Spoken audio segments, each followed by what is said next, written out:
마침내 한국의 수건 사업 중 하나가 이루어집니다. 중항모와 함재기 개발이 확정된 것입니다. 그간 여러 번 언급은 되었지만 여전히 꿈같은 이야기였던 한국형 항모. 심지어 작년에는 예산마저 탈락되며 영영 꿈으로만 남는 건가 싶었는데요. 그런데 이번에 방위사업청이 공식적으로 중항모와 거기에 태울 KF-21 기반 함재기를 개발하겠다고 밝혀버렸습니다. 최근 한국은 KF-21의 수평유익을 뜯고 그 자리에 생산력을 한 단계 높일 수 있는 국산 기술을 집어넣는 등 벌써 양산 단계도 대비하고 있죠. 이에 미국에 정찰 풍선을 보내며 도발까지 해놓은 중국은 갑자기 한국 중항모의 태평양 전개라는 무시할 수 없는 변수가 튀어나와서 머리를 쥐어뜯고 있는 상황입니다. 한국이 이대로 항모 전력을 확보하게 놔둬선 안 된다며 초조해하고 있는 모습인데요. 자세한 내용을 함께 알아보겠습니다.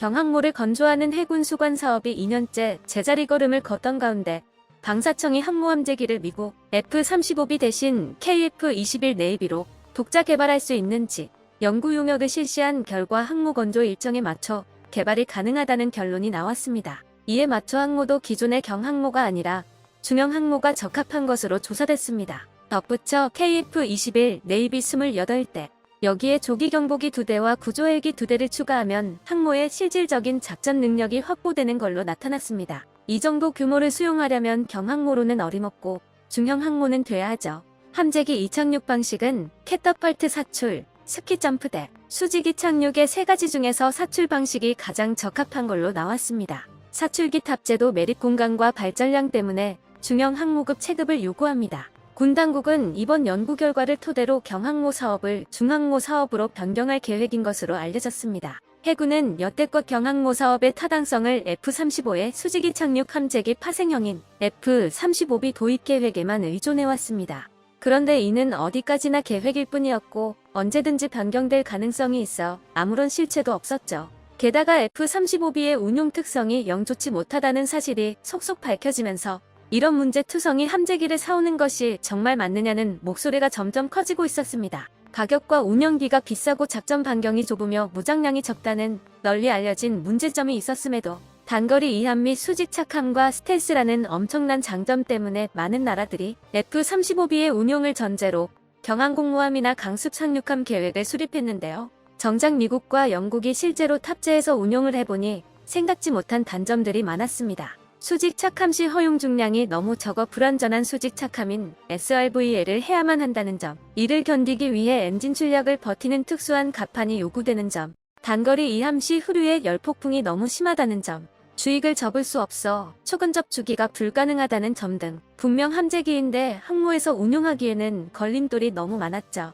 이런 산재한 문제점 때문에 최근에는 급기야 경항모 사업의 우선순위를 제치고 기존에 계획 중이던 F-35B의 도입 수량만큼 공군용 F-35A를 추가 도입하는 것이 확정되며 끝내 해군의 함재기 확보는 좌절되는 듯 보였습니다. 하지만 항모를 포기할 수는 없었던 해군은 전략을 수정합니다. 국산 함재기를 개발해서 F-35B를 항모 계획에서 배제하는 것입니다. KF-21의 개발이 사실상 성공하면서 맨 땅에서부터 개발하지 않고도 개조를 통해서 함재기를 만들 수 있는 가능성이 열렸기 때문에 이러한 결단을 내릴 수 있었습니다. 기존 경항모 사업에서 구상하던 F-35B의 운용 수량은 20대였지만 KF-21의 체급이라면 거의 30대까지 쓸 수 있을 것으로 예상됐습니다. 그리고 실제로 연구 용역에서 이에 근접한 28대의 KF-21 네이비 운용이 가능하다는 결과가 나왔죠. KF-21을 함재기로 개조하기 위해 풀어야 할 숙제로는 착함의 충격을 견디기 위한 기골 보강과 어레스팅 후크 추가, 노즐 랜딩 기어의 형상 변경, 주익 20% 확대 및 폴드 기능 추가, 부식 방지, 코팅, 항전 장비 보강 등 적지 않은데 KF-21 개발에 참여했던 전문가들은 이 모든 과정을 단 6-7년 사이에 해결할 수 있을 것으로 보고 있습니다. 함재기 문제가 해결됐고 다음은 이걸 실을 중항모의 개발인데요. 이를 위한 밑준비도 착착 모이고 있었습니다. 이미 한국 연구진들이 항모 갑판에 쓰이는 세라믹 복합재 기술을 자체 개발했고 미국과의 관계도 돈독히 유지해와서 전자식 캐터펄트 이마스의 기술을 도입받는데도 걸리는 점이 없습니다. 항모 확보 항모 전단을 뿌리게 될 이지스함, 구축함, 잠수함도 이미 확보해뒀죠. 이렇게 완성되는 한국의 항모 전단은 한반도 3면의 바다를 넘어 태평양으로도 진출할 수 있게 될 것인데요. 중국이 이를 반길 리 없습니다. 미국의 군사연구소 US 네이벌 인스티튜트는 일본에 이어 한국에도 항모가 생기면 미 해군과 합동 작전을 할 때 어떤 역할을 맡게 될지 분석했습니다. 최근 남중국해에서 중국 해군과 힘겨루기를 하고 있는 미 해군 7함대는 필리핀에 기지를 4군데나 건설하는 등 본격적으로 날을 세운 분쟁에 돌입한 상태인데요. 얼마 전에는 중국이 미국 본토에 정찰 풍선을 보내서 미국의 신경을 긁어놓은지라 지금은 거의 일촉즉발의 상황까지 다다랐습니다. 미국의 입장에서는 아시아 태평양 방면에서 가장 큰 우방인 한국과 일본의 전력 강화가 반가운 상황이죠. 하지만 일본의 경우 이즈모급이라는 항모가 생기기는 했는데 그 태생이 헬기 모함인지라 항모로서의 성능이 다소 부족했습니다. F-35B와 헬기 같은 수직이 착륙기밖에 운용할 수 없고 F-35B 탑재량도 12대에 불과할 것이라고 하죠. US 네이벌 인스티튜트의 분석에 따르면 일본 수준의 항모로는 공중순찰과 대잠전이라는 제한된 임무밖에 수행할 수 없을 것이라고 하는데요. 대함전이나 육상기지 공격 등의 더 중요한 임무를 수행하려면 더 큰 체급과 작전 능력을 보유한 중항모가 되어야 할 것이라고 말했습니다. 한국의 경우도 마찬가지로 경항모로는 작전 능력의 한계 때문에 소극적인 임무만을 맡게 될 텐데요. 이래서는 유사시 국민의 영토와 주권을 보호하는데 미국 함대에 의존할 수밖에 없습니다. 반대로 한국의 항모가 중항모급이 되면 중국 입장에서는 상당히 골치가 아파집니다. 유사시 한국의 항모는 서해 방면에서 중국 연안 항구를 봉쇄하는 동시에 북한이나 러시아의 합류를 억제하게 될 것입니다. 이 경우 다롄을 모항으로 삼는 랴오닝함 항모 전단의 길목을 한국이 틀어막게 되고 레드팀 동맹국들의 참전을 막아 확전의 가능성을 줄일 수 있죠. 그래서 한국의 항모 사업 진행 현황을 그 누구보다 눈에 불을 켜고 노려보고 있는데요. 2021년 항모도 아닌 강습 상륙한 마라도함이 취역하자 관영 매체 인민망을 통해 이를 준 항모라고 부르며 엄청나게 경계하는 모습을 보인 적이 있습니다. 마라도함이 한국형 항모 건조의 기반이 될 것이며 원거리 전력 투사 역량이 늘어나 미군과의 연계가 확대될까봐 거슬린다는 내용이었죠. 작년에 항모 계획의 예산이 탈락되자 이 내용 역시 재빠르게 보도하면서 실며시 올라가는 입꼬리를 감추려고도 하지 않았습니다. 이들한테 이번 연구 용역의 결과는 결코 반갑지 않을 겁니다. 게다가 여태껏 항모 사업의 발목을 붙잡고 있던 함재기 문제가 해결된다고 하니 속이 많이 쓰리겠죠.